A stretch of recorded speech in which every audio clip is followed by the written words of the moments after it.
Mike Flanagan back with you here. The 2019 Ebonite Fall Classic. We got the 7 seed versus the 10 seed and the 8 versus the 9 seed. Brent Boho taking on Casey Murphy on lanes 3 and 4. That's Boho right there. Starts with a strike. And on the other pair, we have Brandon Mooney taking on Kyle Kroll. 8th and 9th seeds. Murphy, the 7th seed. Mooney, the 8th seed. Kroll, the 9th seed. Boho, the 10th seed. Took plus 204 to make it into the cut after 13 games of qualifying. Just missing was Nate Stubler at plus 199. Billy Hibbard finished in 12th at plus 198. Chris Wiley in 13th at plus 181. Nick Crummell 14th at plus 180. David Kroll was 15th at plus 179. You can see those standings over on Inside Bowling's Twitter feed.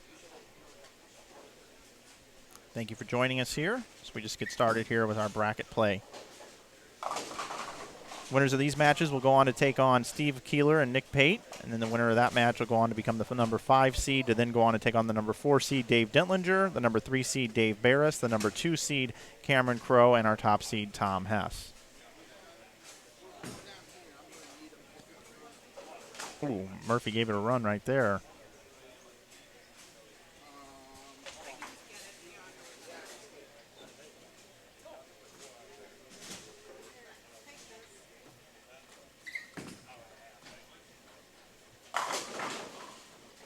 Southpaw Mooney opens up with a double.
Shot comes in high for Boho, two-hander.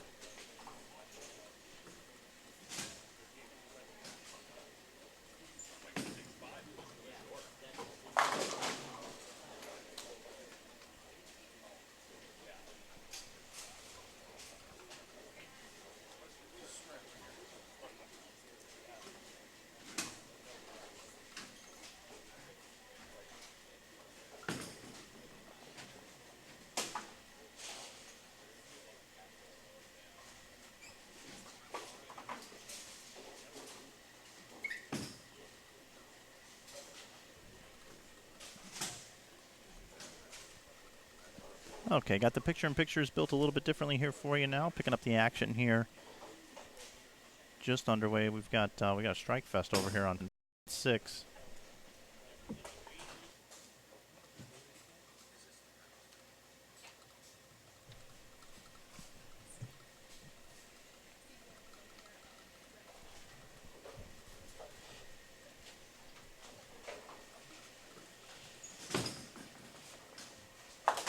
Kyle Kroll picks up the 2-4. So we got a max score of 278 for Kyle Kroll, 4 frames in.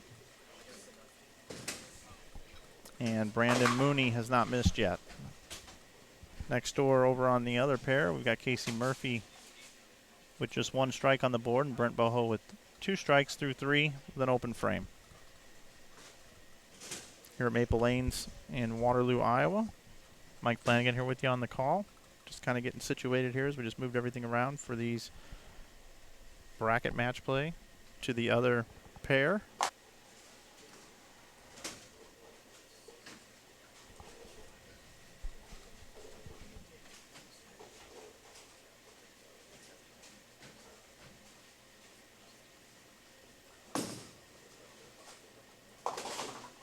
Wow, Brent Boho gets 3 off the right. Brandon Mooney with a strike, wearing his Bowlers March Chicago Blackhawks looking jersey today.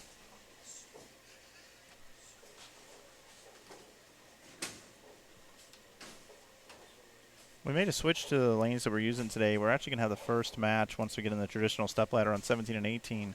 Then 15 and 16, 13 and 14, 11 and 12. 9 and 10 are being used as a warm-up pair this year.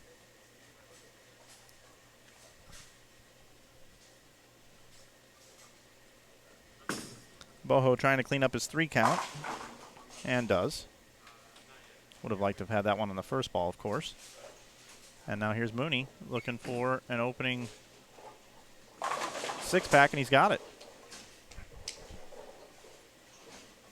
Tell you what, these lefties might be tough to beat today. The number 2 seed Cameron Crowe, 18 years old, at plus 330. Of course, Hess leads 177 pins ahead of him. Hess really bowled well. 507 over your top seed.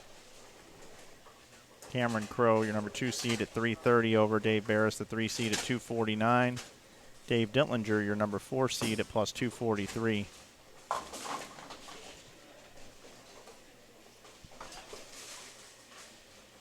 Glad you're with us.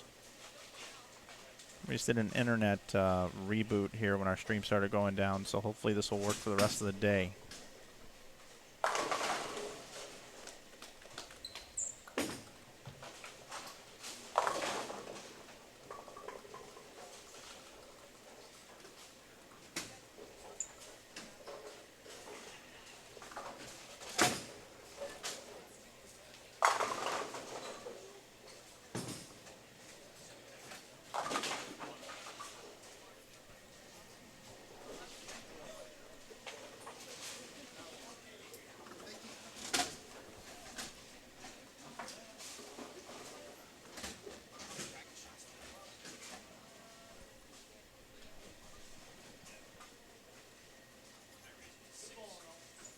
Kyle Kroll not out of this match at all. Both of these players bowling pretty awesome so far.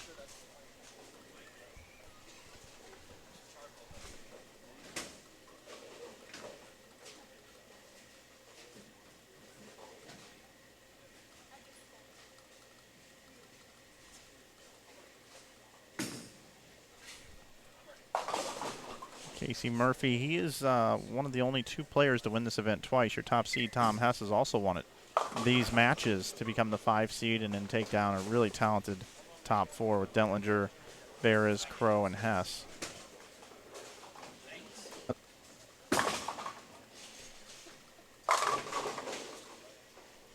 Shots you hear from afar, those are Nick Payton and Steve Keeler warming up on 9 and 10.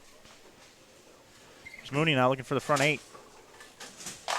And he's got it. Is he going to keep this thing rolling? Kyle Kroll just has to keep striking, though, because 1 miss. He's right back in the match.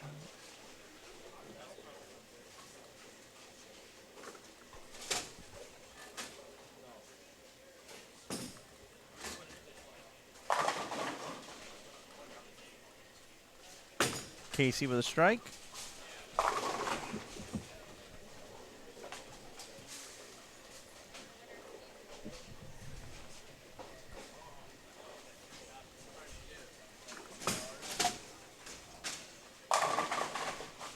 And a strike for Kyle Kroll now. So these guys striking at will.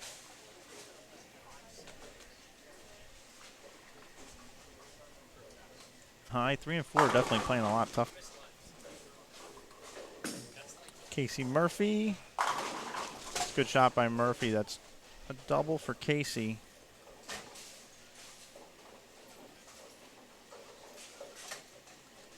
Max score 211 for Boho.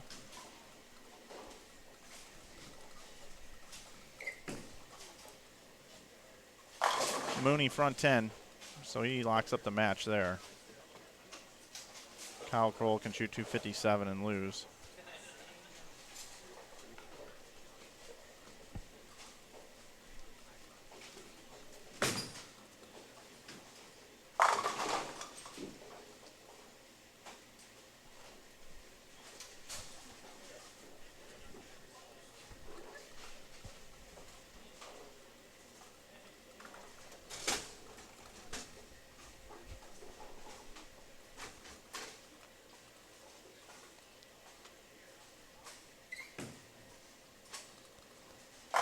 All right, Brandon Mooney's got the front 11. This will be the only time he'll bowl on this pair because he'll go over to 3 and 4 after this and then make his way down if he keeps bowling. Pretty exciting here. Front 11. Casey Murphy looking for a triple here. Take command of the match. Oh, rolls it. So he's got 235 left. Takes a 20-pin lead over Boho from what I can see from here. Brandon Mooney, though, looking for 300. And he did it. 300 game for Brandon Mooney. Congratulations, young man. That's one way to advance in the bracket. Awesome bowling. Man, the lefties might be tough to beat today. Congratulations to Brandon Mooney. Bowling 300.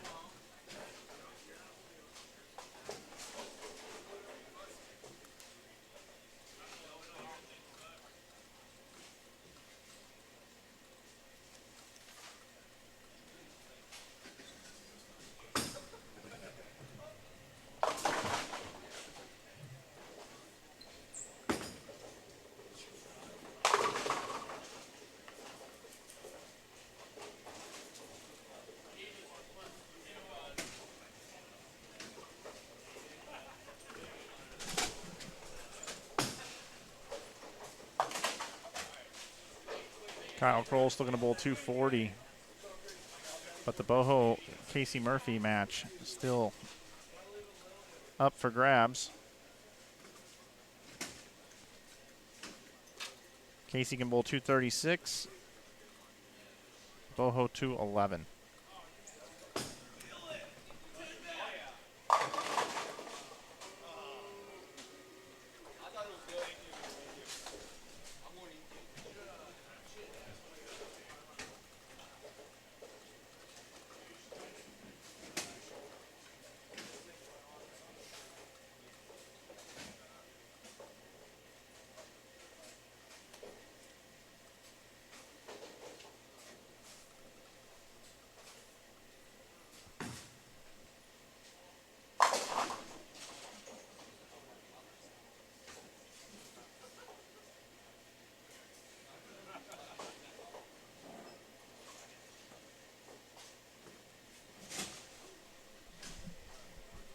So Boho in a lot of trouble here, missing the head pin.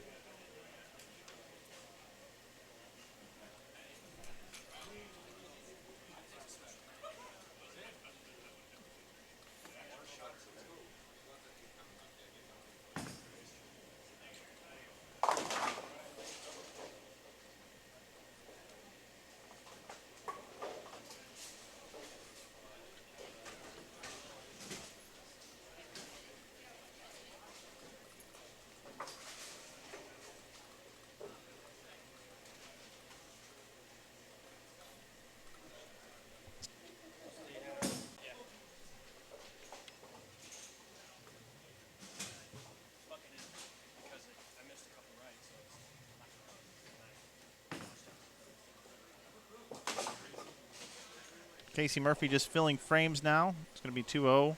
He's going to advance, and both of these bowlers are going to take on Nick Pate and Steve Keeler coming up here on Inside Bowling. Still working on the stream, guys, trying to do what I can. It's been really difficult. Appreciate you hanging in there, everybody, with us.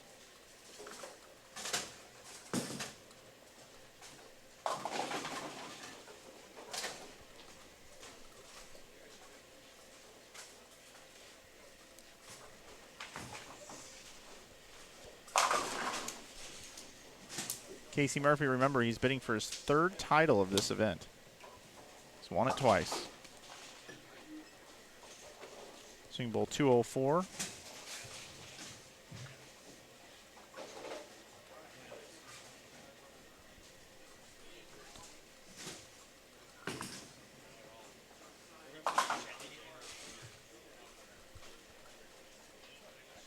This looks like Steve Keeler is going to move over to lanes 5 and 6.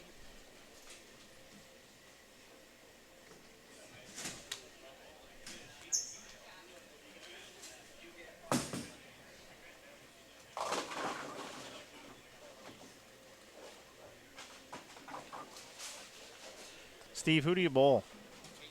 Okay. So we're going to have the 7 seed versus the 6 seed. Casey Murphy against Stephen Keeler, and it'll be Nick Pate versus Brandon Mooney coming up.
Getting ready to get underway here in the next round of the bracket. It's 2019 Ebonite Fall Classic. I'm Mike Flanagan. I'll be joined this round by Tom Hess, our tournament leader. He'll hang out with me for a while. I certainly appreciate you sitting in, Tom. No problem, Mike. Thank you very much. We have the number 5 seed versus the number 8 seed over here on 3 and 4, and it's Brandon Mooney, who just bowled 300 in the match before against Kyle Kroll. He's now going to take on Nick Pate, who had a really good day today, made a big climb, made it in to be the number 5 seed today. Just missed the top 4 step ladder. And then next door, over on lanes 5 and 6, we've got Steve Keeler taking on Casey Murphy. They're good friends. They actually bowled nationals together. And Casey Murphy came in as the number 7 seed and defeated Brent Boho in the first match. And now he's taking on the 6 seed Steve Keeler over on 5 and 6. And we got our first look at Nick Pate here on 3 and 4. We have not seen Mooney miss yet. That's 13 in a row for him. Yeah, if that pair plays anything like it did when I bowled on it a couple games ago, Nick's going to be in for a rough haul over there. Yeah, somebody said that 3 and 4 were broken down a bit differently. Some people that were on them were breaking them down differently. Yeah, I don't know what happened when I made a 5 and 3 move when I made the flop this morning, and that still wasn't enough. That was the move I made yesterday. But they're weird. And Brent Boho was completely lost on that pair. Casey Murphy bowled 2-0 to just sneak through and get in, and this left-hander here, Mooney, might be a tough task for Nick Pate. Nick's a good bowler, though. Young kid working hard, having some success. He'll do the work to figure it out, I'm sure. 3 of these bowlers all have something in common. They've all won this event. Yeah. Nick Pate has won 2 tournaments ago, I believe it was. Maybe it was 3. It might be 3 now. And Casey Murphy's won it twice. And Steve Keeler has won one of the tournaments. So we got 3 former champions right here. But Mooney right now, if I had to put my money on somebody, it'd probably be the lefty right now. Throwing 13 in a row down here on these 2 pairs. Yep. Hope he gets them all out if he runs that ladder before I go bowling. Yeah, you might face the southpaw and Cameron Crowe, the 18-year-old. Is that kid amazing or what? It really is. That 18. Freshman at St. Ambrose. Unbelievable how hard his ball hits the pins. Oh, we just lost scores. Oh, there they come back up. Yeah, they have this random, oh, wow, mental error by Casey Murphy there. You don't see that very often. I'll welcome in all the people watching here in the chat. Been watching all weekend here on Inside Bowling. We've been battling some stream difficulties. I certainly do appreciate everybody that is still here hanging around.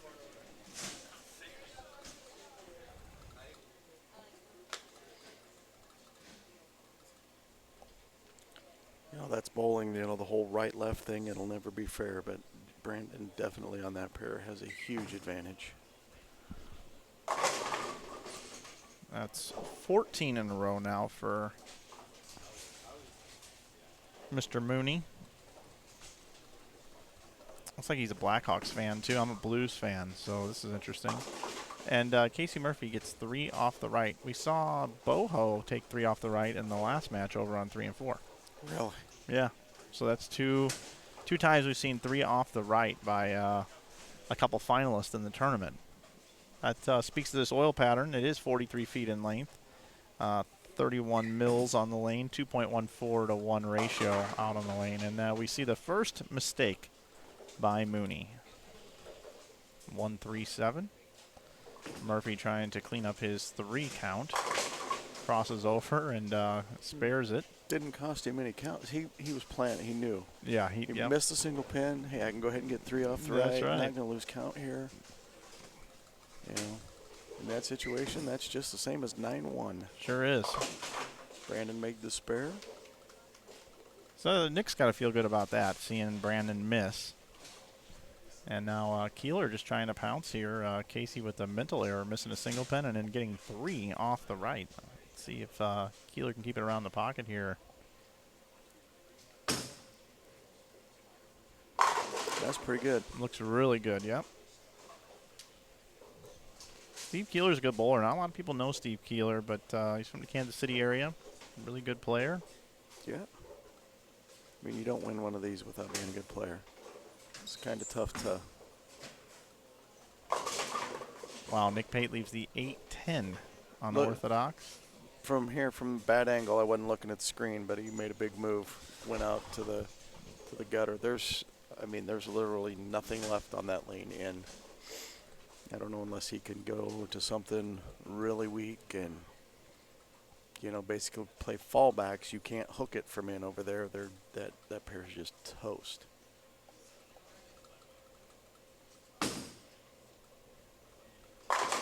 Steve Keeler with the front three to start the match.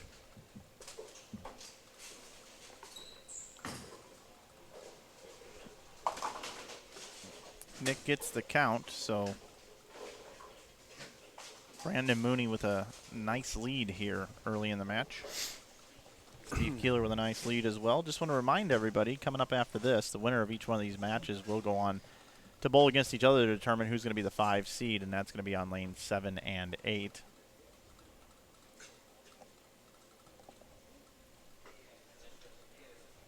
And whoever that eventually becomes, we'll go down to lanes 17 and 18, and we'll give a try against the 4 seed, Dave Dentlinger.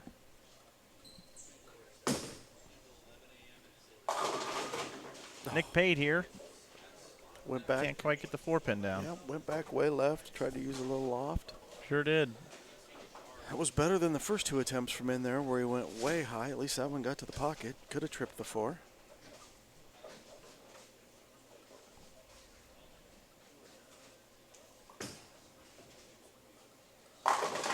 Casey Murphy back with a good shot.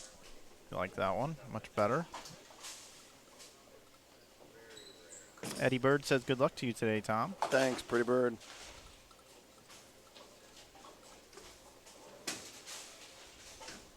Kevin Williams in the chat says we've been working on Casey's 3-count spares. It's paying off. I wonder if Kevin's going to write a song about that. 3-count blues or something? Yeah.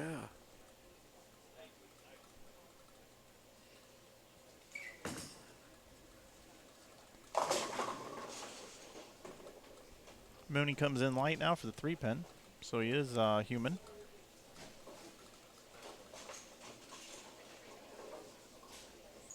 After throwing the first 14 strikes.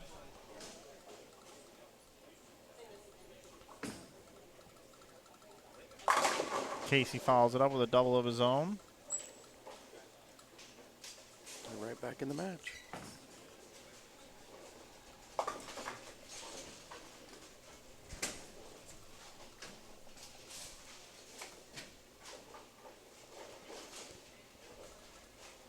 Tournament was formerly known as the Fusion Realtors Community First National Bank Open, now called the Ebonite Fall Classic. We'd like to thank Ebonite for stepping up with the sponsorship. Yes, I would. Thank you very much. You threw a GB3 the entire tournament, the black-blue? Up until the last game. I switched to the Lava Heat. Okay, and that's what Steve's using right now. That's what Steve's using. Switched to the Lava Heat the last game for 269. Today might have been one of the best blocks I've bowled. I mean, without a doubt, it's the best block I've bowled in a long time. Yeah, you ran away and hid today.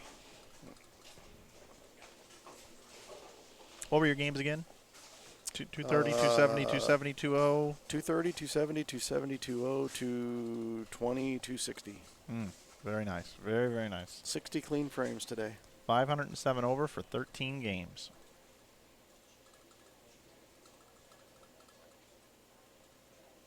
And I still got to bowl one more. Sure do.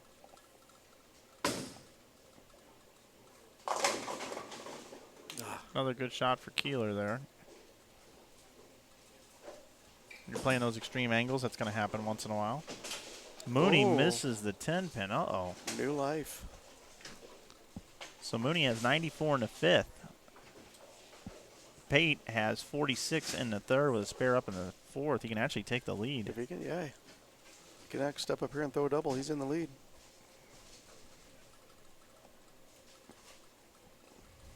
Looks like he's coming back.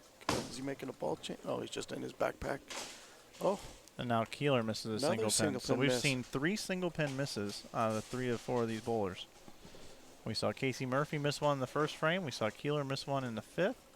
And we just saw Brandon Mooney miss one in the 5th as well. That's huge. Got to make your spares. That's huge. Let's see if the guys step up and take advantage. That's what you got to do. Great shot, Casey. Guy gives you advantage. Let's see if Nick can do the same. Casey's got that trick roll that when it does hit the 1-3, it's hard. It's real hard. Oh, Nick went back to the gutter on that lane after 8-10ing. That's the second 5-10 we've seen him bowl on this live stream. He left a 5-10 when he pulled a shot yesterday when Crummell was in the booth and he was throwing urethane in the middle of the lane. Just duck hooked left a 5-10. That's a bad break on a Brooklyn. He must, on the left lane, he made, I don't know if it was a ball change, but he definitely made a loft change on that left lane.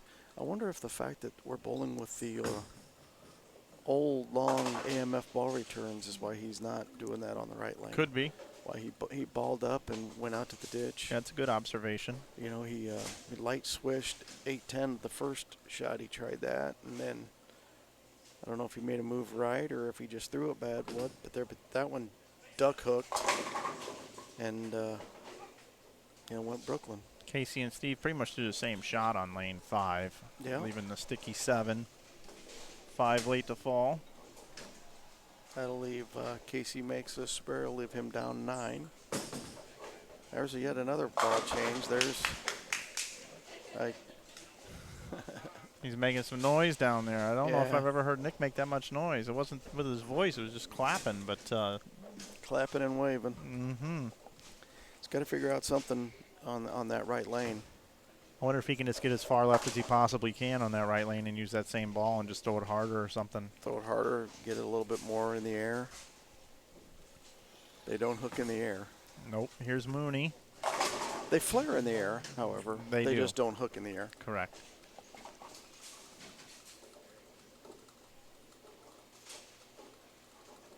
See if Steve can rebound. Taking a little extra time here.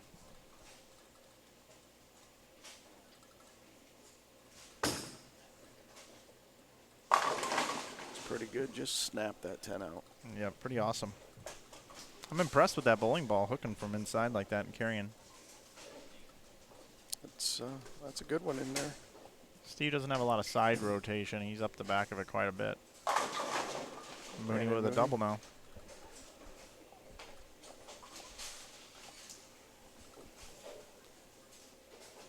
It's a pretty big pitch right here. Nick's gotta figure something out on this right lane. Eddie Bird has a comment for lane 4. Reminds him of last weekend, Tom. Oh boy, yeah.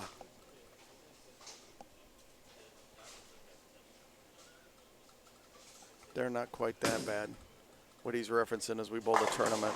We bowled a tournament down in St. Louis last weekend, team tournament, where we bowled 4 regular team games and then 27 Baker games with no re-oil.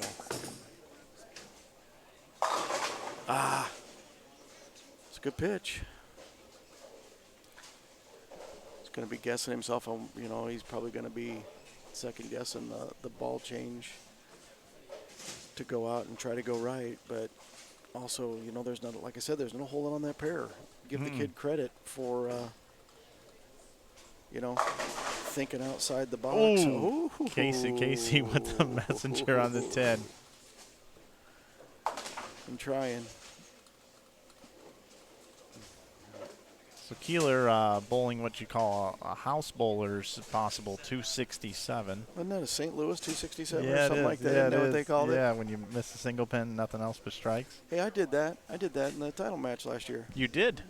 You did. I'll take it again right now. Yeah, I bet you would.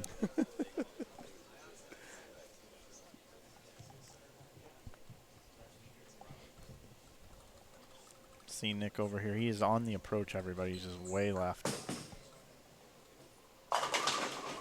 Oh, and he gets a messenger. Pretty good shot there. He's going to need help now, though. He can punch out for 2-0. Mooney's only on 2-0 pace, though, so if he can somehow figure out that right lane. Penn was still thinking about leaning.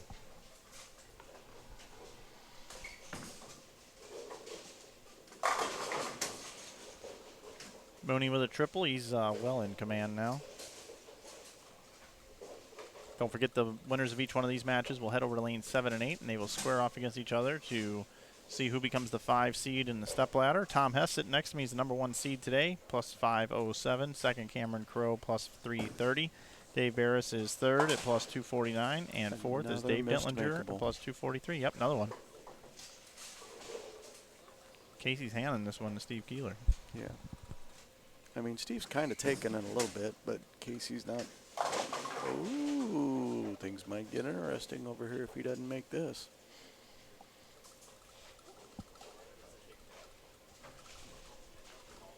The 359. 203 max score for Nick Pate. Brandon's going to 211 pace.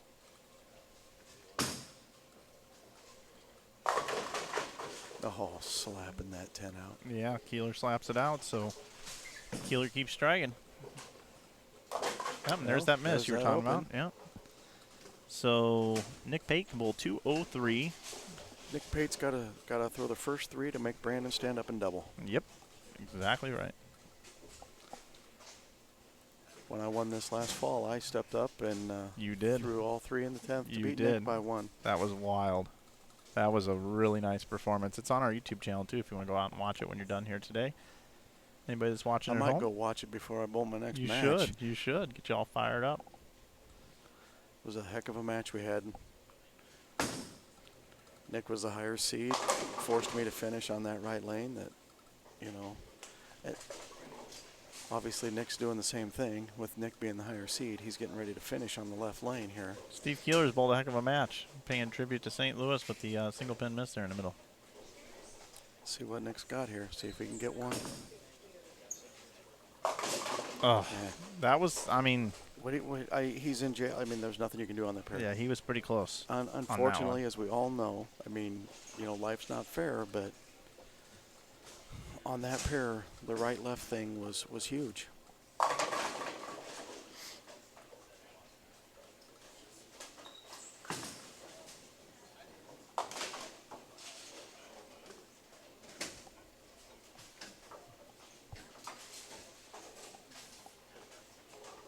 Still a great week.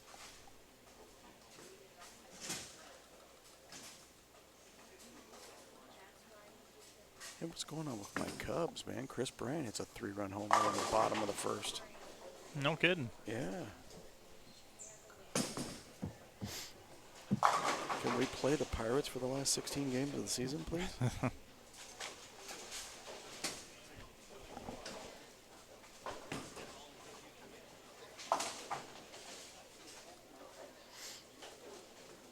Well, Nick struck again over there on the left lane, but it's looking like it's going to be Brandon Mooney against Stephen Keeler. Basically, we got a 6-man step ladder is what's going on from here.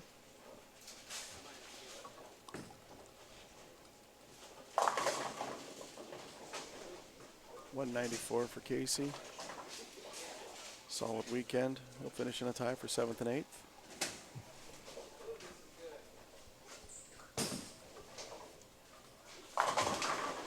Nick strikes again on the left lane. Struck out on the left lane. 7th and 8th, finish 7. They get $750 each. 6th place gets $900, 5th place $1,100, $1,250 for 4th, $1,500 for 3rd, $2,000 for 2nd, $2,700 if you win.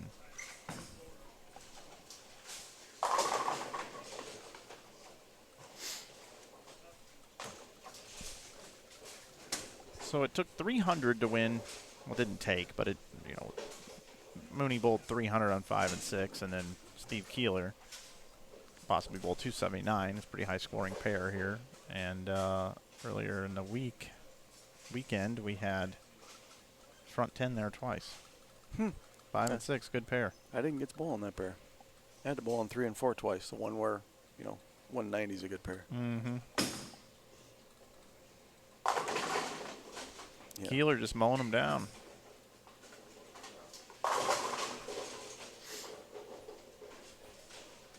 So coming up next here, we'll have Steve Keeler against Brandon Mooney right here on lane 7 and 8 here on Inside Bowling.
Stay out late? No? I actually didn't. I normally talk with Mike till the end. I didn't even stay to the end last night. I fired it up when they were in game 7. I didn't hear you, so you must have been gone already. I left. That's like 10:30 or something. 4 or 5. Get back to the hotel with bed. I bowled league on Thursday night, so he got up at 6 o'clock and drove over to the Cubs game Friday. Oh, Jesus. I was at the Cubs game. I didn't get here until 1 o'clock Friday. That drive across from Freeport to Rockford to Dukes. You get stuck. I went 80. Oh, did you? Okay. Coming out of Chicago, I went 80. Oh, and then That's come why off. I said it was fastest. So like I said, I didn't get into Waterloo until 1 o'clock Friday night, and then I had to get up and be here because I started an hour early. Sure. And so I was just tired. I just said, I'm going back there to bed. Yeah. I was in bed at the hotel till about 10. Slept. I actually woke up about 5 minutes before my alarm was going off. So Got enough rest. My wife and kids went to Seattle and Vancouver for 9 days. Otherwise, I'd be probably tired dragging 2 kids and wife this weekend and stuff. My wife still hasn't met Jacob and his wife or anything. We got up here for a wedding this summer, and then they were doing a garage sale and too busy to meet up.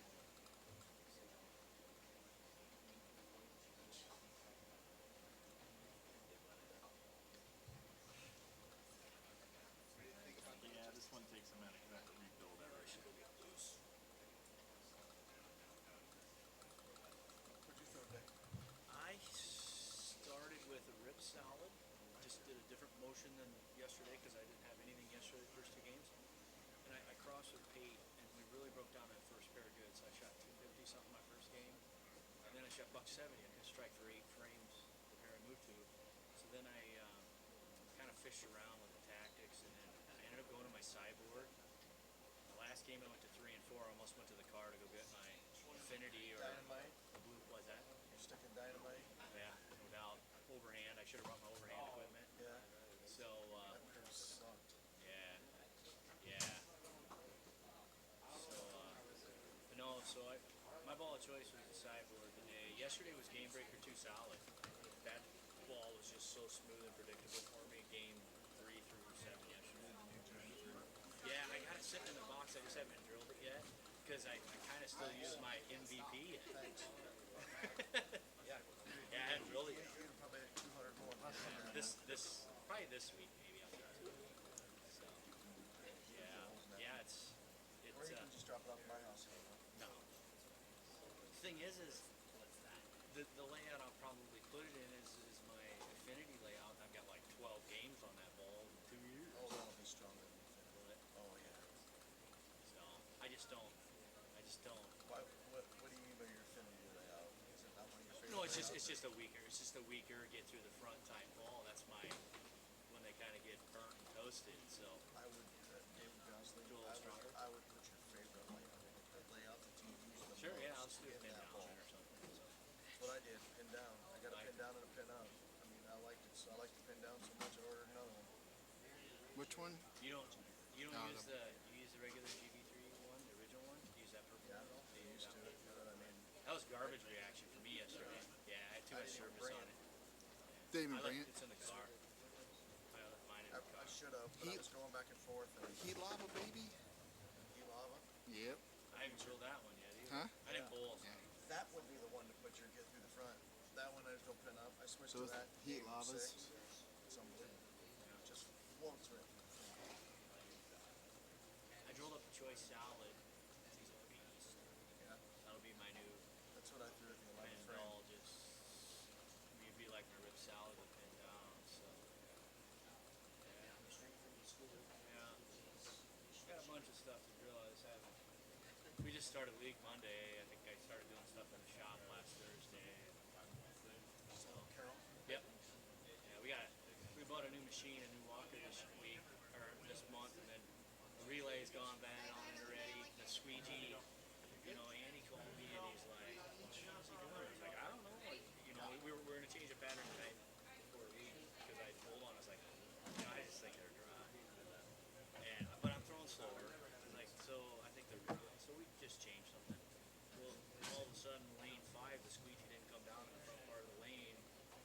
And then it would go 11 lanes. We had 18 lane center. It would go 11 lanes, and it did it again. Well, the second or third relay, which controls the squeegee coming down, was failing on a brand new, Oh, that's electric. Oh yeah. So Andy was up there the other day, and the next day air item didn't come in.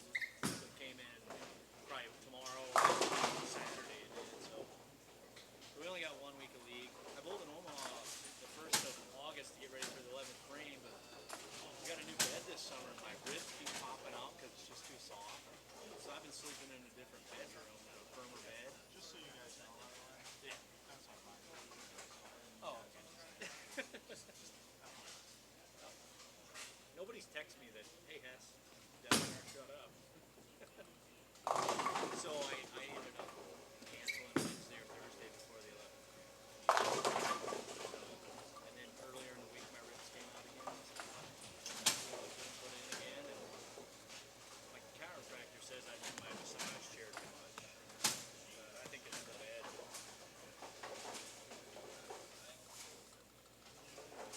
You bought a new house. Yeah? Out in the country? Well, yeah, we're on the edge of Granger. We're in town, but The new edge of Granger, right? Out there by the come and go area, or where the first stoplight is on 41, 41. well, yeah. Okay. You know what Casey's said? Yeah. It's basically, that's simple. You take that north, On, downtown, one road left. cool. Yeah, well, it's Casey's. It's not that. Yeah, yeah. That's awesome. Yeah, we're right now. Yeah, like a half acre or an acre or something. It's not quite that. I mean, Is it? my backyard is 80. Okay. And then the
Welcome back, everybody. Mike and Tom here with you here in the booth. It's Steve Keeler versus Brandon Mooney here, the 8 seed versus the 6 seed. Keeler is the 6 seed, Mooney is the 8 seed.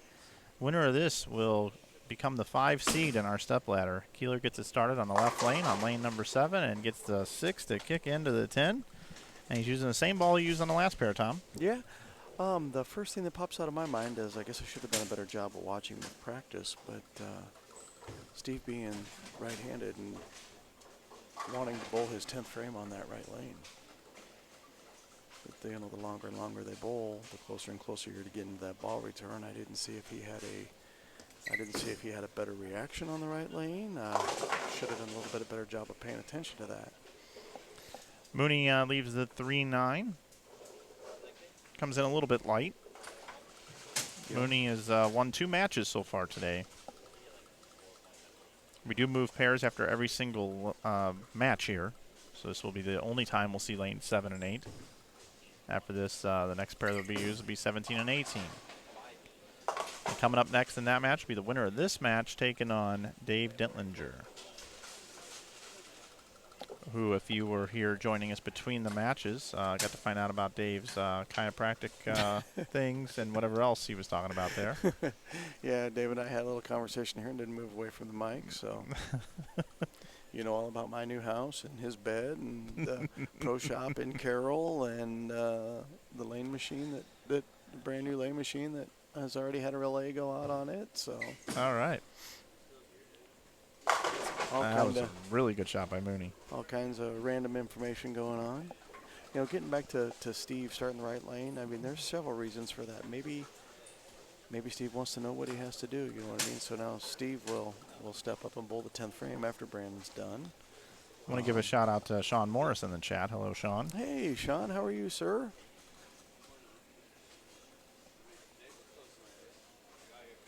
Send the guys in Kentucky a message. Tell them they're doing really good with those GB3s.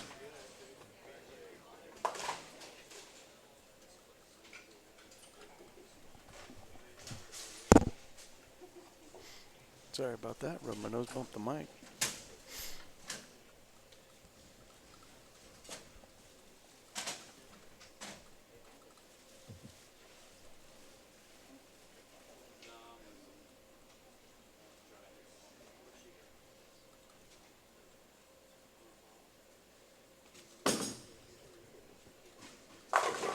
Pretty good shot there, slapping that 10 out. Yeah, another 6 into the 10 for Keeler. He's got that working pretty well, even from that extreme inside angle. Keeler got his way here by defeating Casey Murphy in the last match, and Mr. Mooney got here by defeating Nick Pate.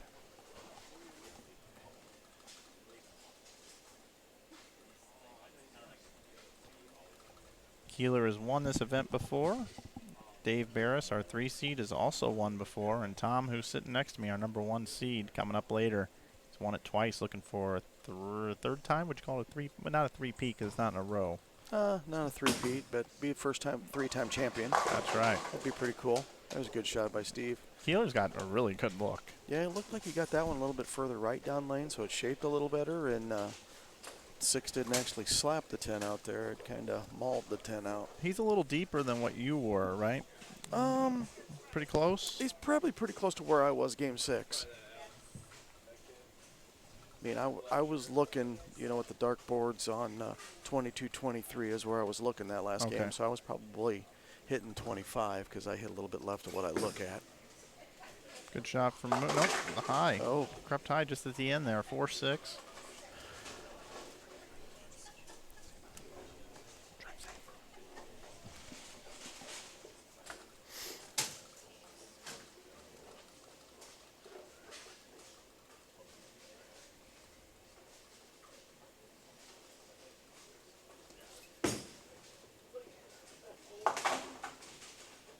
Gets 1. Keep the count going.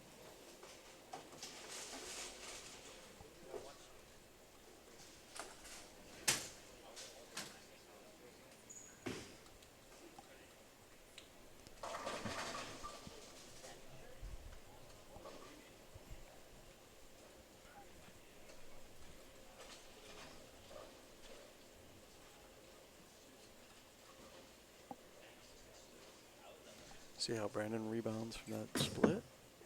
Way outside. Oh, way right. Almost made it back, though. Funny game. Yeah, he was just No, hanging right off the gutter. 15 minutes ago, the guy can't miss. Right. You know. Funny game.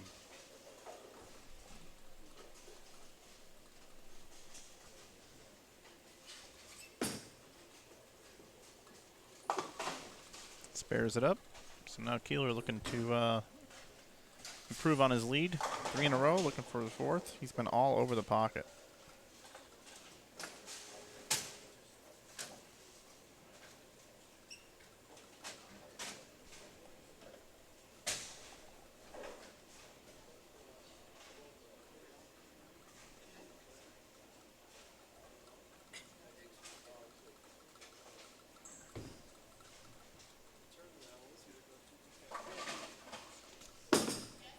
Hook, hook, hook. Oh my. Oh, that's a big 9 count right there. That almost got bad. It was a little fast. Yep. A little fast in my opinion. Yep. How much easier is it to shoot that 8-pin than the 2-4-5-8? Mm-hmm. Or the bucket, as us bowlers like to call it.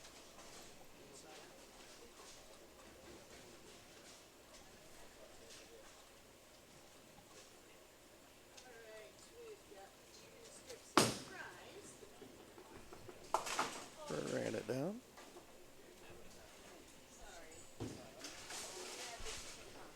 Waitress down here. Chicken strips and fries, I heard. Yelling out the orders over here. Pair away, and you can hear her on the mic. It's pretty quiet in here too, though. Yeah, that's true.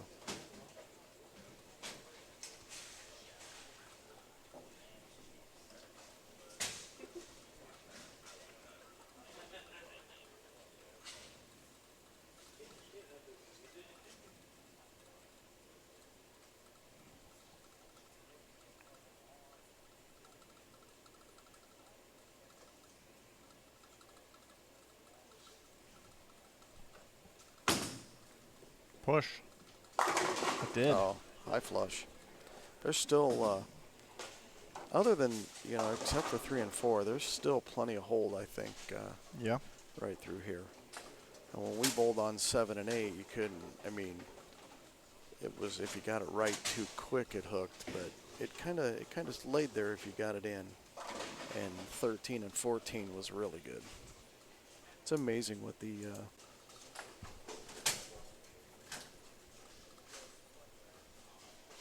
oh, he did go get a piece of tape. He went ahead and shot the spare without the piece of tape. He's going to put it in the throw strike.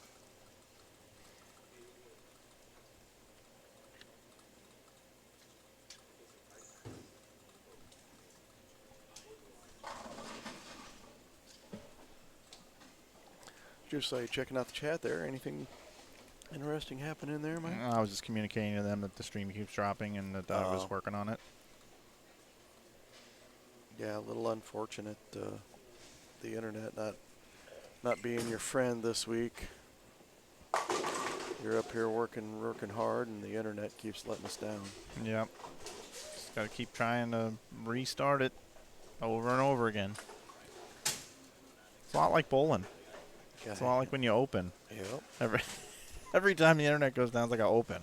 You got to get back on the approach when you make a ball change. My internet worked really good today. It sure did.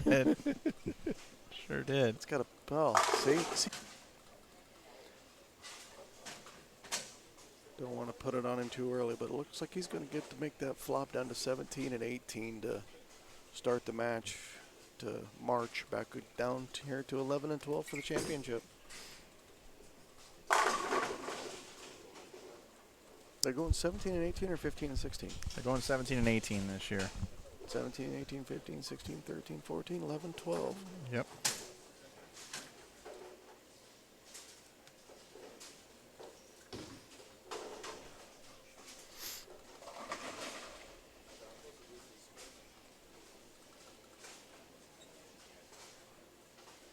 Wonder if they'd ever switch it up and stick you down in the corner and Service, new there you provider, go. everything. There you go.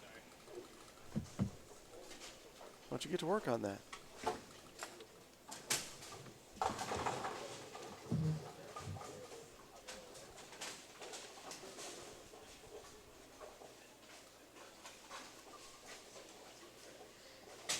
Ah.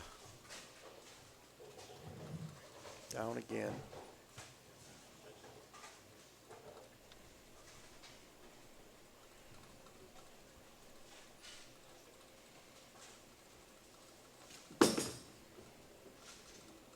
That's pretty good. Yeah, the only difference between this game and the last game is Steve picked a spare. Yeah.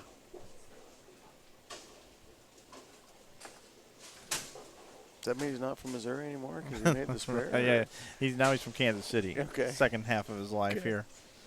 He was born and raised in St. Louis. Oh, he was? Yeah. I did not know that. Yeah, I used to bowl with his brother Mike in the travel league. Oh. Younger brother. Steve's just a few years older. Leave us old men alone. You don't have to pick on the old man. Come on.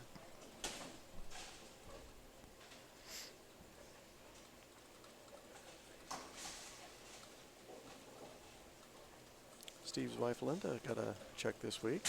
She did. Yeah. That's looking pretty good. Sure That's pretty is. solid.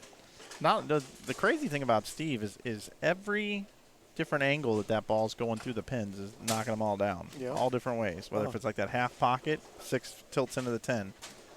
The fadeaway sends them left and right. Yep. The first couple shots where the 6 just slapped the 10. Yep, exactly. A couple that he got a little bit further right that read it and came off of it a little harder. The 6 just absolutely mauled the 10. It's fun when you get that. That's kind of what I had that last game. If I get it right, it'd hook up and sit there, and if I got it in, it'd push. Let's hope I got that look on 11 and 12.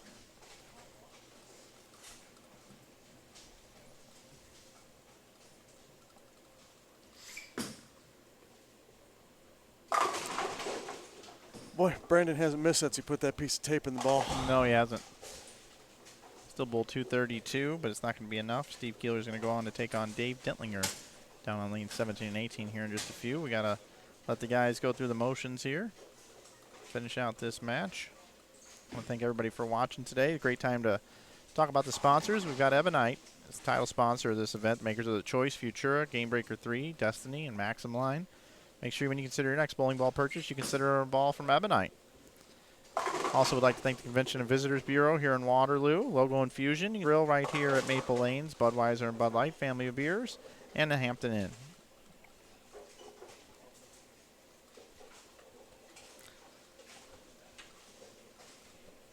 I supported a few of them sponsors. The only one that I didn't support this weekend would be the Budweiser. Told Brandon thank you. Without their help, you don't see a prize fund like that. Yep, $28,385 up for grabs. How many total bowlers we have? Was it 48 and 57, and then 64? 115, 179? Yep.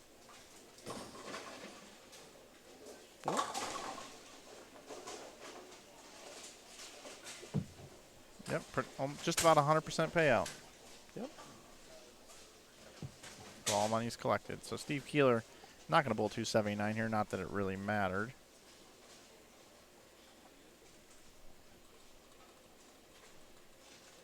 Think Brandon's going to kick himself for not putting that piece of tape in a little bit earlier? Think that's why he kept missing it? Could be, yeah, just kept getting away from him out to the right there.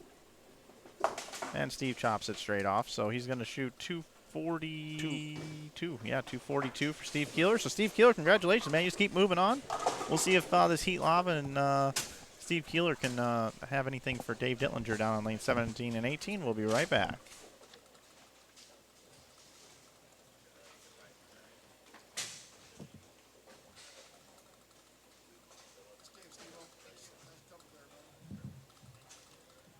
Where do I go now? Down here somewhere?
All right, here we go. 2019 Ebonite Fall Classic. We are now down to the finals.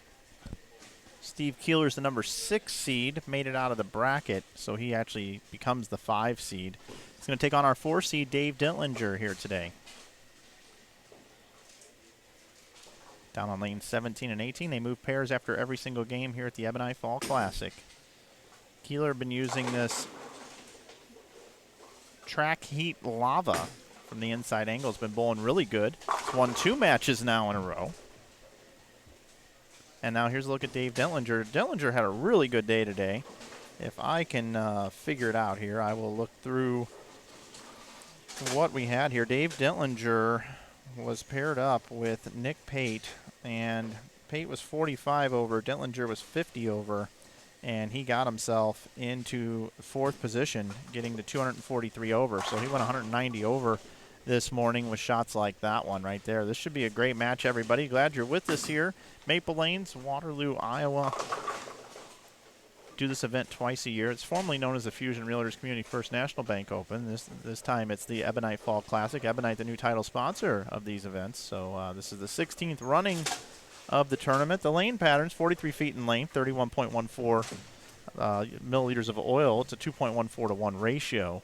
It's been very demanding, but when people get matched up, you can see some very high scores. We saw a 300 just earlier today in the bracket play. Brandon Mooney had 300. We had 2 300s this week so far. Maybe we'll have another one here coming up in the finals. We've got Dave Dentlinger right now is your 4 seed, and the winner of this match will go on to take on Dave Barris and then Cameron Crow, and then our tournament leader Tom Hess, who now joins me back in the booth again.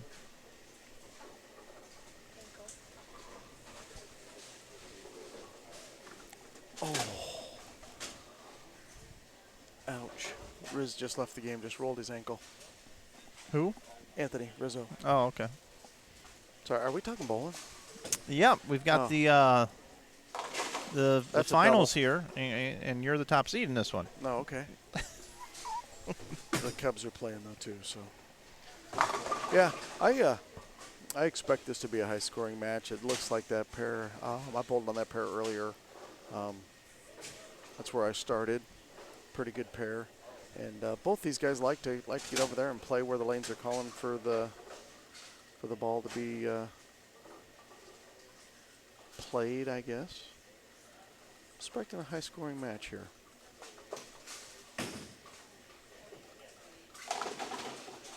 And we've got a strike 6 spare and a strike 7. Guess I'll get out of the prediction business. Yeah, that's the first shot we've actually seen Steve throw that didn't break something up on a hit like that.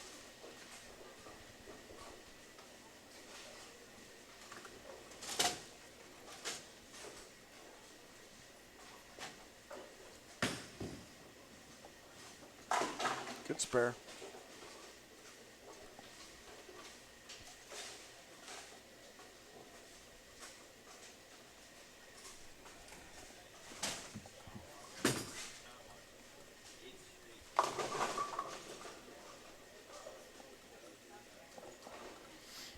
All even after 2.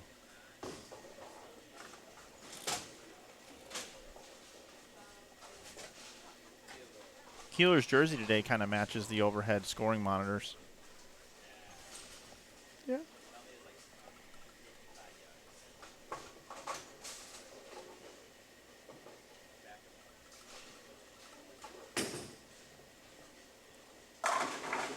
Very nice.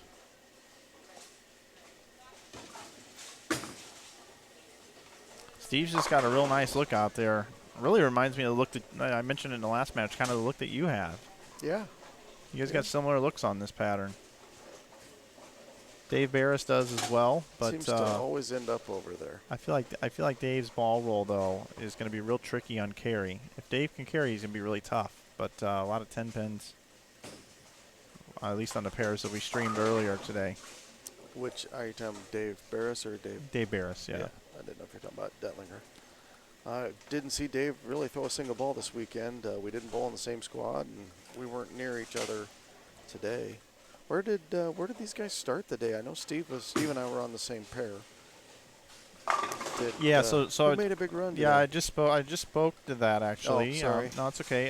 Dave Dentlinger was with Nick Pate earlier today. So Pate was 45 over, Dentlinger 50 over, I believe it So was. those guys were down in the 40s then, and both made runs to the top 10. Yep. Can be done. That's, I mean, I've heard people say that he brings back too many people. He brought back 57 or 8 guys this morning, but there you go. 2 guys from the 40s made runs. I don't mind the bringing back a bunch of people, but I do think that this much bowling with people traveling and everything through all those brackets and everything might be a little overkill, personally. Well, I agree. I think we should just stop now and pay. It's a good time. Why don't you go talk to Joe while these guys are finishing up this match and see what you can get done there. I think 3 hours of stepladder is good. Okay. 4.5 is pushing it. Is it going to be 4 hours? If Michael Martell makes the finals, yes. We'll be done Tuesday. I left at 5:40 last time I was here. Well, actually, it was at Cadillac, I believe. But anyway. Yeah. Yeah, I mean, I I like the 7 games of qualifying. That's all cool. I like the 6 games in the morning. Wow, Dave. Another mental error right there. You know, like I'm good with 13 games to get there. Like that's a lot of bowling. 13 games is a lot in 2 days. You know, I love that portion of it. But you know, I don't know. I don't know if the bracket is necessary. I don't know. Just a personal opinion, but it's worked. This tournament does well every time, and that's part of it. Yeah, with which this is part of doubles regional with Jeff Riggles.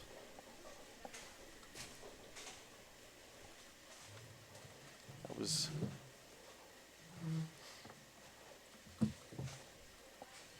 the open and struck.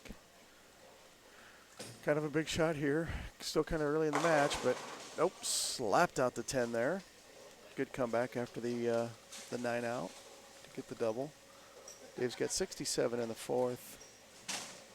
Steve's got spare strike turkey.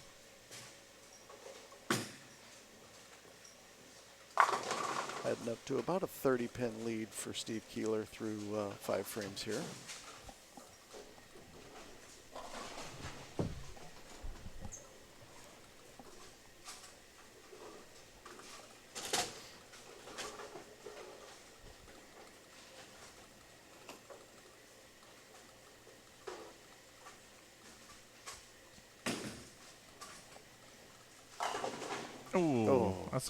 That's the first non-lean onto the 10 that we've seen so far for Steve. Yeah. See if he can remember how to pick a 10 pin here. It's been a while.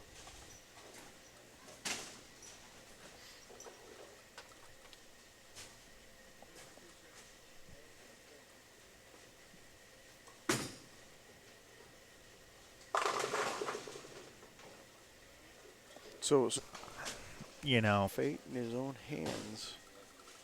Going into the 10th frame, no matter what Dave does.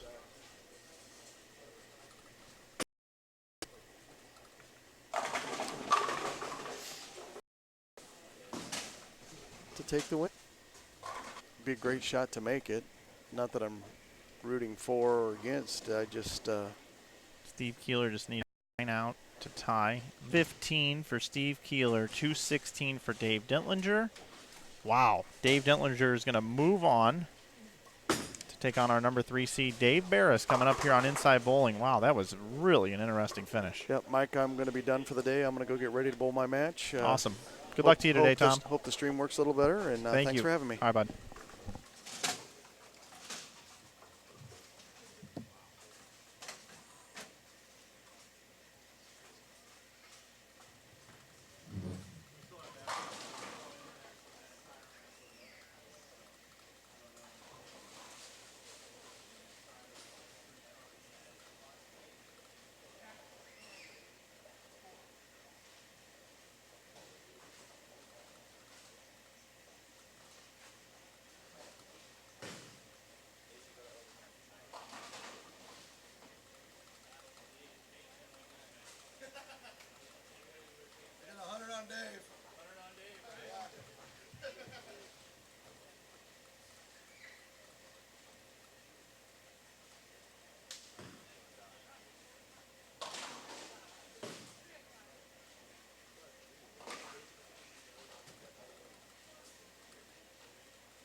pured it. I threw it exactly where I wanted to, exactly how I wanted to.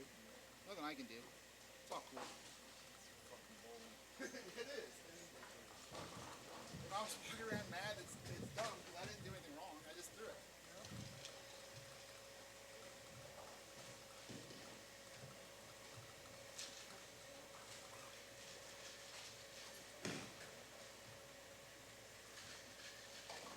Well, that was a bad break of all bad breaks. Jeez. Oh my I gosh. looked at Dave. I said, "Don't be You upset. can I pured it. initial right there. I pured it Yeah, and you threw it threw exactly the way I wanted to." Good as you can. That's right. Looked good to me. I thought it was pretty close. All right. I guess that counteracted all the other good breaks I got throughout the day. Well, I don't know about that. Right? Pretty tough in there. Hey, that one can be down there in one of those bags. Shit.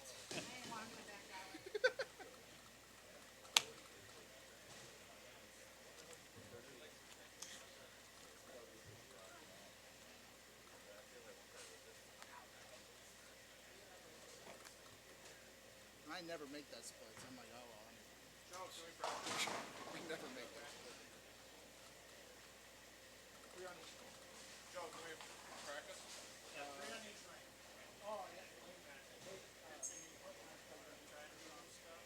I just moved it. I'm just working on.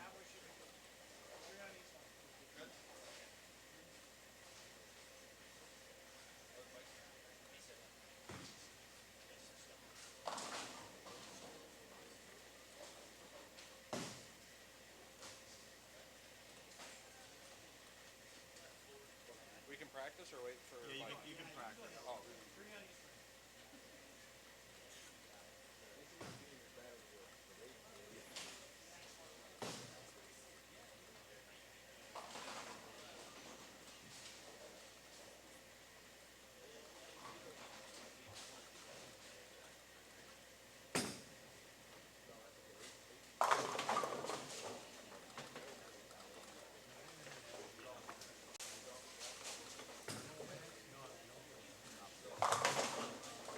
Yeah, I gotta tell you, it's a lot of frustration right now in me, but I don't know how to do it. It's just an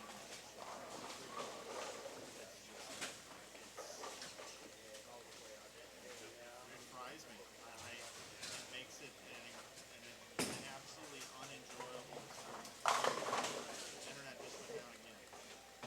Yeah, right there. Anytime that goes red, that means the internet just I don't know, man. Very stress. I try not to put stress on myself about it, but it ruins the product. You know, all these people in here saying inside bowling stream suck. I don't know why.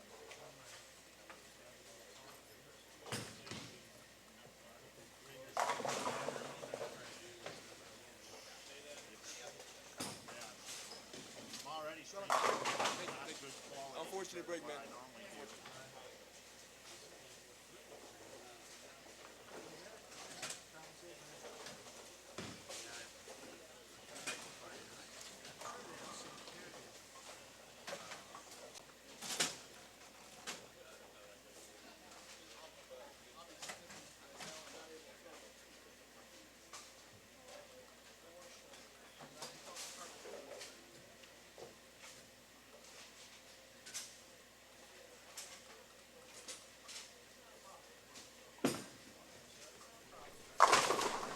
All right, the guys just shook hands. Now we've got Dave Dentlinger after a victory over Steve Keeler. That bad break for Keeler with a 4-9 in the 10th frame. Dentlinger moves on to win by 1 pin. Now he's going to take on Dave Barris, our number 3 seed. Dave Barris is a past champion of this event. Dentlinger is going to start the match on the left lane. Barris has lane choice, and he's forcing Dentlinger to finish on the right lane. Possibly because of the ball return, I'm not sure.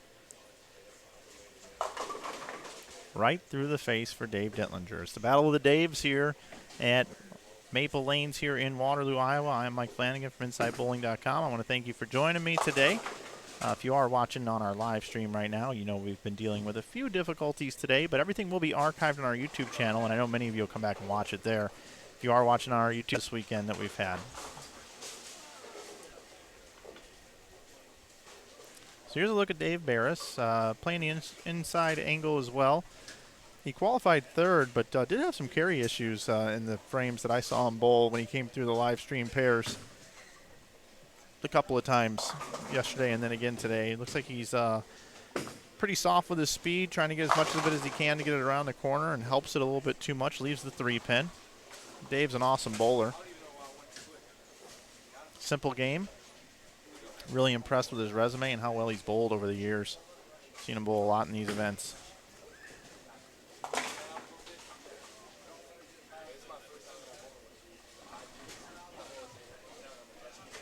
It was a demanding oil pattern this weekend, really tricky, but some guys were able to put some pretty high scores up.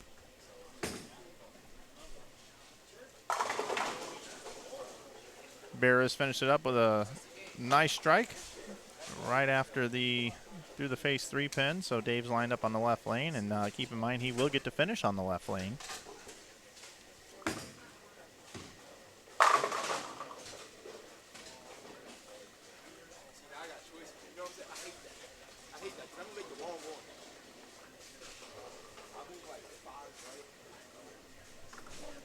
See you guys.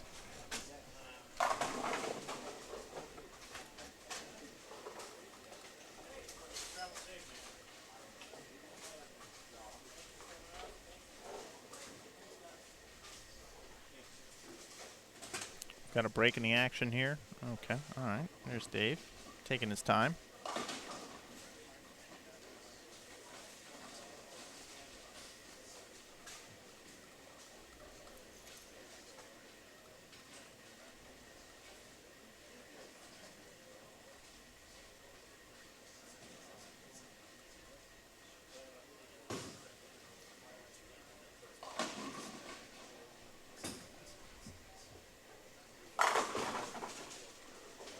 Dentlinger with a double now.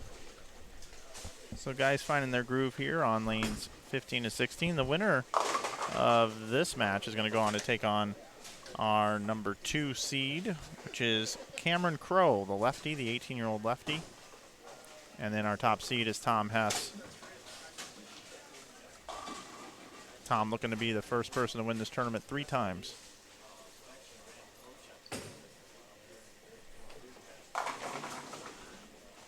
Dave comes in light for 10-pin, and we've seen a lot of that from Dave.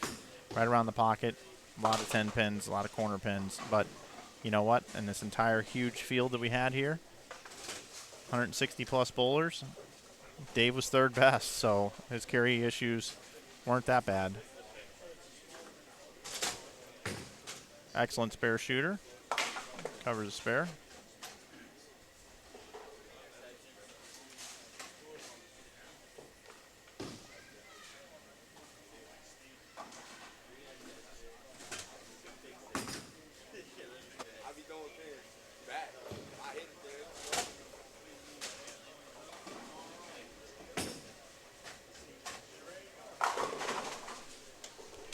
Dave with another strike. It's a battle of the Daves, like I said earlier. Dave Barris going at a Dutch 200 pace. Dentlinger with a double on the board, but the open. Let's see how he does here on the right lane.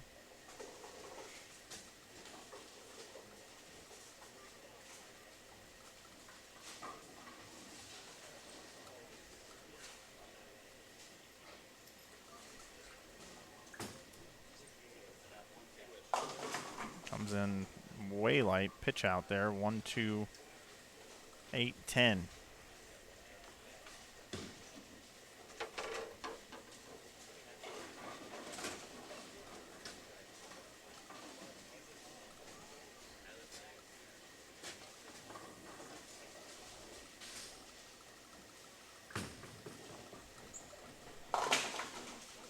Covers it nicely. Seen a lot of washouts converted here this week.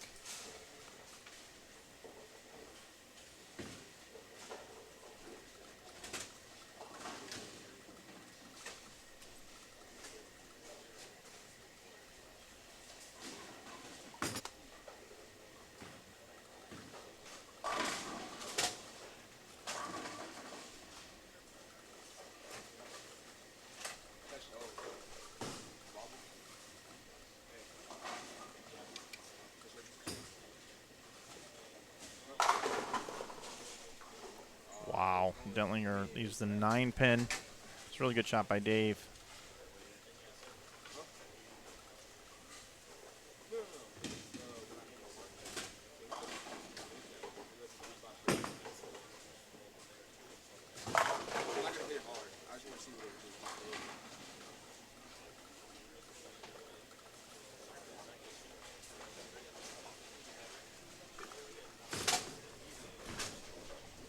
That covers up the spare, so now Dave Barris here looking at his Dutch pace doesn't look so bad.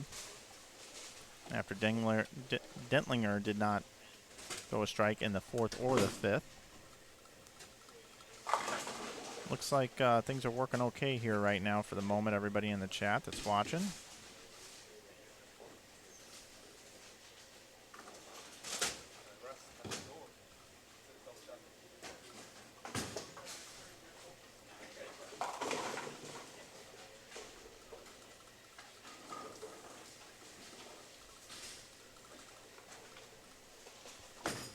Bears with a horrible break here. The 4-7-9. I like his chances of hitting the 4-pin on the left side of it. Dave's pretty good at this. Oh, when he picked it up. I had a feeling he was going to pick that one. He's really good at that. I've seen him do that multiple times. Where's that, Steve Keeler, when you need it?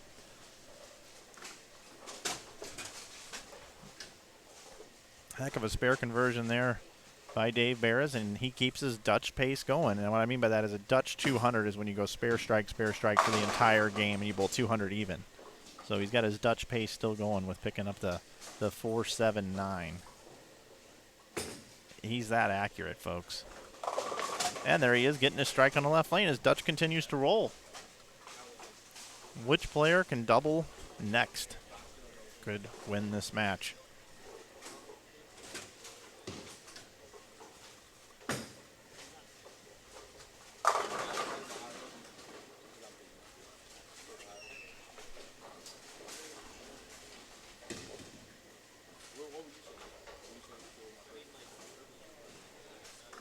Dave Dentlinger now playing pretty deep inside. Now he leaves a weak 10 on the right lane, just like Barris did.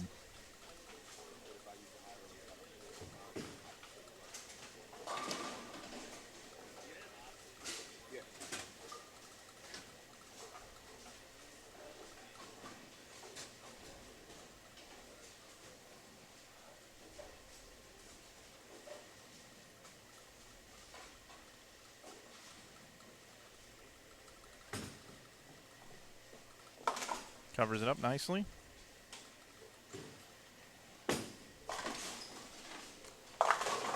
So Dittlinger, after the double in the 2nd and the 3rd, has yet to be able to throw a strike up on the board. And Dave Barris, sitting on the bench, is watching this go on. And is probably thinking, man, can I find a way to double and break this Dutch up here on the right lane? A little bit tighter lane of the 2. But if you try to help it at all, it's through the face. We did see Dave Barris leave a 3-pin earlier. So let's see what Dentlinger does here on the left lane. He does have a strike on each lane so far. Just really slow with it. Gave up on it. Helped it right into the lane. Now he's staring at a 6-10. Makeable spare, though.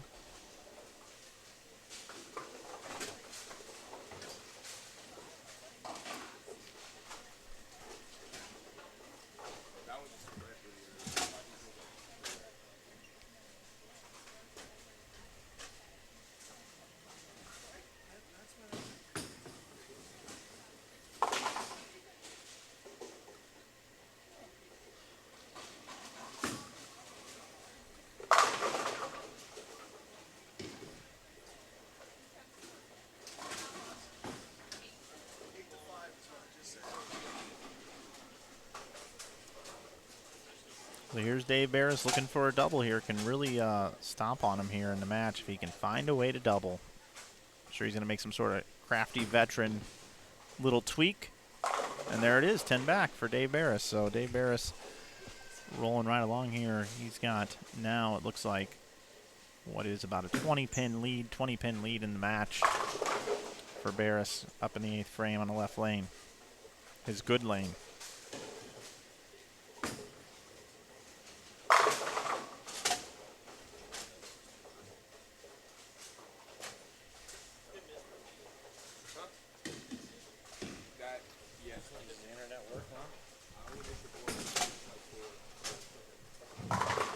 Oh, Barris on his good lane leaves the 9. It's a good shot by Dave again.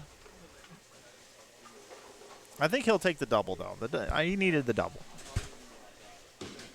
Now, we've seen a lot of players miss single pin spares, and I'm guessing Dave Barris will not miss a single pin spare during this entire, however far he makes it.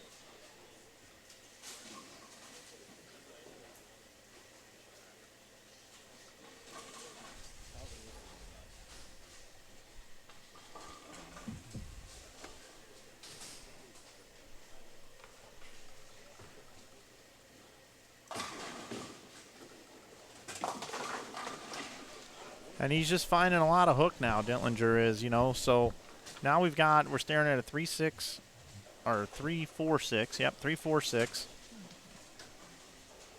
And, you know, Dave Barris picked a split in this match. Picked up the 4-7-9 just a little while ago. Let's see if Dentlinger can pick this one up. A little bit of a different, not quite as hard as the 4-7-9. 0-9 pace. It looks like we're going to see Dave Barris move on, the 3 seed. More than likely here is going to take on Cameron Crowe, the 18-year-old lefty, who's kind of new to the scene here up at these tournaments. He's an awesome bowler, though. Looking forward to seeing what he brings to the table in this kind of an environment.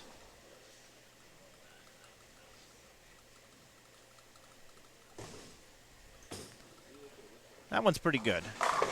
Good job, Dave. Good job. Good adjustment. Looked like he moved a little bit left, got around it a little bit more, projected it more to the right, to the front part of the lane, and the ball sits up and strikes. So, barring disaster here, he's going to be just fine. But we did see in the last match with Steve Keeler, we thought he was cruising right along and 4-9.